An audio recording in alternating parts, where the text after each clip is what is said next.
Let me first get the sound right. Can you hear me at the very top? Raise your hand if you hear me comfortably. Okay, perfect. So we can just lower this now. So I'm using this microphone. You still hear me fine? Try it. Just try it. Okay. No. It's on mute now.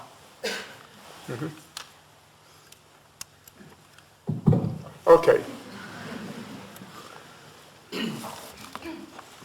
Well, thank you for having me. I've been doing a lot of speaking in the past few days and trying to catch up on sleep in the airplane and in cars. And today I was whisked from the airport to your city. And when I woke up, the driver said I was here. I opened my eyes and I felt like I was in an enchanted forest. It was just so beautiful. At any rate, the city, the street where my hotel is. So I envy those of you who go to school here or live here. It's a truly beautiful place, and thank you for having me. This evening I'm going to do something I usually don't do. For the past several years, or actually I'm afraid to say for the past several decades, when I've lectured on the Israel-Palestine conflict, I usually like to just set out the historical record, the factual record, as I understand it, and hopefully to, in the process, dispel some of the myths and outright falsifications that surround the Israel-Palestine conflict. But this year, usually at the beginning of an academic year, I try to figure out a new framework for a lecture to be used then for the duration of the academic year. And there were very few new political developments in the Israel-Palestine conflict. And so I couldn't find a new political theme to structure a lecture around. And I was at a loss what to do or how to proceed. As it happened in August of this year, a young student from the Netherlands visited me, and he was carrying with him a copy of an anthology entitled The Essential Gandhi. And I had for many years wanted to read Gandhi. I couldn't find a good anthology. And when I tried to teach him, because no good anthology was available, I always ended up teaching Gandhi's autobiography. And that didn't go over too big in my classes. For those of you who have not read it, it reads something like this: Chapter 14, milk. Chapter 15, nuts. Chapter 16, fruit.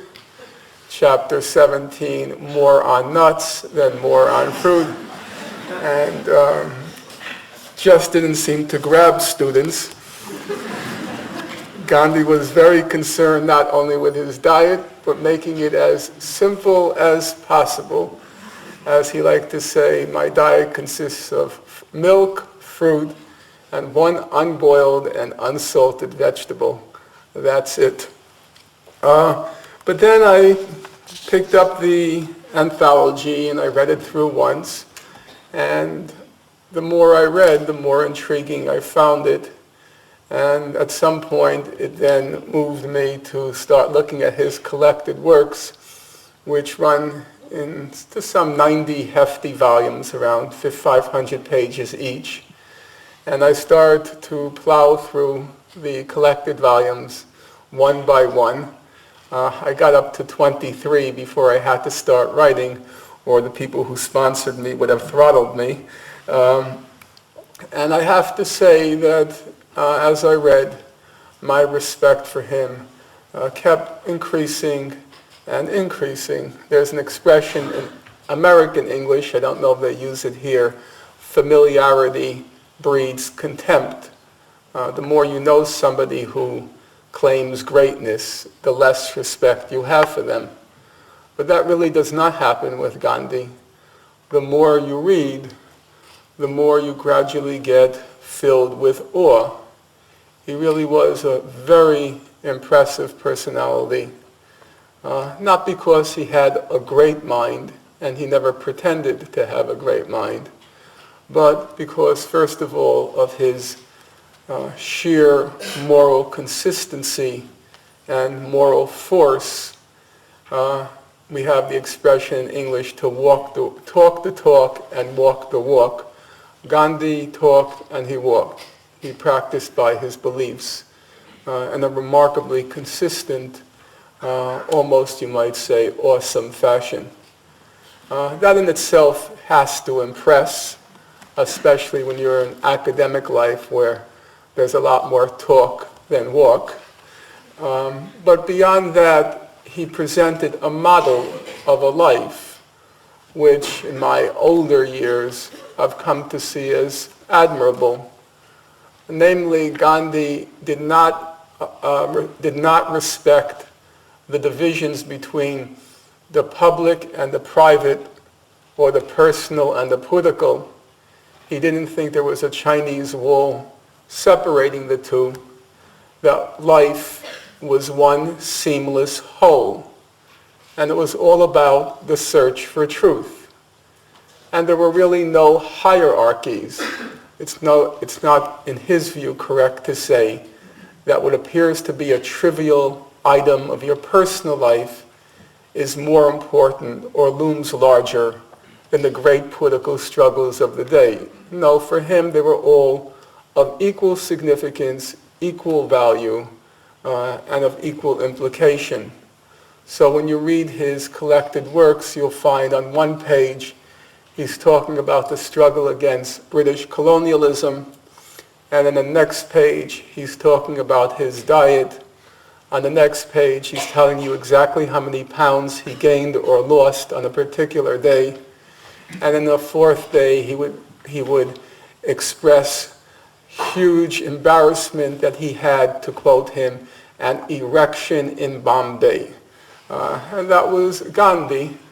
You can laugh, and of course the immediate reaction is to laugh, but then the respect begins to grow, because he liked to say his life was an open book. There's nothing about his life that's off limits, nothing about his life that's not worthy of being criticized or publicly discussed. And he treated his life as a kind of objective matter you put on a laboratory table and you just examine it.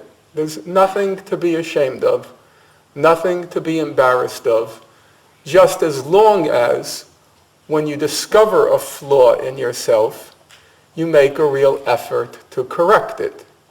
If you don't make an effort to correct it, well, that's shameful. But to discover that you have flaws in yourself, there's nothing shameful about it, and nothing that you need hide about it or conceal. I, at any rate, maybe because it's my age, I found that a appealing way to look at life, and it certainly frees one of many psychological burdens. Well, then I started to read Gandhi with the lecture this evening in mind, and I decided I would try to take one aspect of Gandhi, not his diet, but his doctrine of nonviolent civil resistance, satyagraha, and try to apply it to the Israel-Palestine conflict and to see what we get. Are there useful lessons? Is there anything to be learned? My own view, as I'll try to convince you this evening, is in fact there is a great deal one can learn from Gandhi, and that he imparts important lessons about trying to achieve, finally, a just and lasting peace in the Israel-Palestine conflict. So my order of business this evening is basically the following.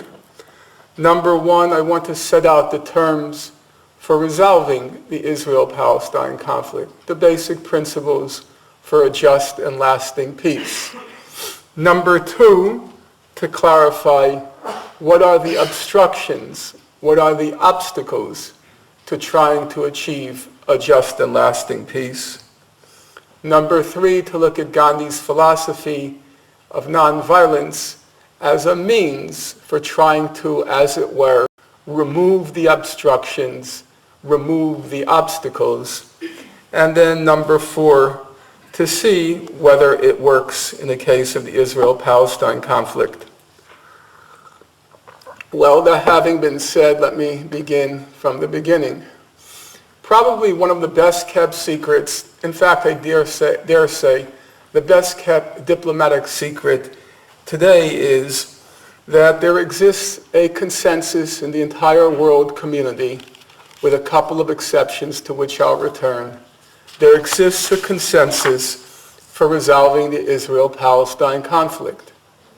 It can be said, I think, that there is no conflict in the world today which is less complicated, no conflict in the world that is less controversial, no conflict in the world which is less complex, less intricate than the Israel-Palestine conflict. There is no conflict in the world where there exists so broad a consensus on the principle and the terms for its resolution. That sounds obviously like a very provocative assertion, and so now my task is to go beyond assertion to what would interest a rational audience, namely the evidence. So let's try quickly to go through the evidence. First of all, let's look at the most broadly representative political body in the world, namely the United Nations General Assembly. Every year at this time, literally at this time, November of every year, the United Nations General Assembly votes on a resolution titled Peaceful Settlement of the Question of Palestine. And the terms of the settlement are laid out every year in the resolution in virtually identical language. And the terms are the following: a 2-state settlement on the June 1967 border, which is to say Israel has to fully withdraw from the territories it occupied in June 1967, and a resolution of the Palestinian refugee question in accordance with the basic principle of the right of return and compensation. When I say a full withdrawal, the UN resolution is very clear.